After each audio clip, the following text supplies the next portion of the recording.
নমস্কার।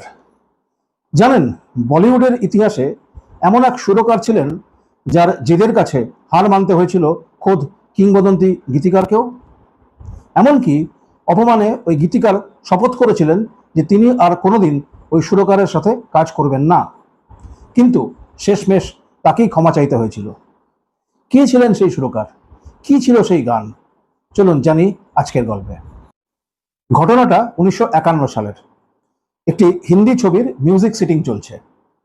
ছবির পরিচালক গুরুদত্ত, গীতিকার কবি সাহির লুধিয়ানভি আর সুরকার আমাদের সবার প্রিয় শচীন দেব বর্মন। সাহির সাহেব একটা অসাধারণ গান লিখেছেন।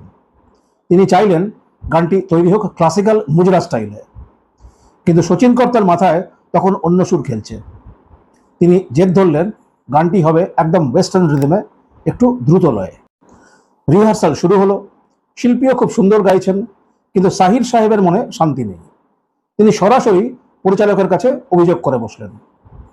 গুরুদত্ত যখন শচীন কর্তাকে জিজ্ঞেস করলেন ব্যাপারটা কি, কর্তা সপাটে জবাব দিলেন, ছবির সঙ্গীত পরিচালক কে, আমি না অন্য কেউ? সিচুয়েশন যা ডিমান্ড করবে সুর আমি সেই অনুযায়ী দেব।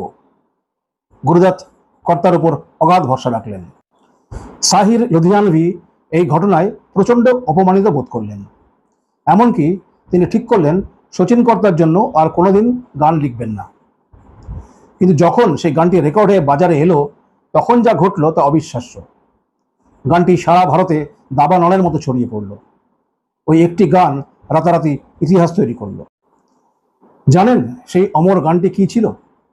সেটি হলো বাজি ছবির সেই আইকনিক গান তদবীর সে বিগড়ি হুই তকদীর বানালে।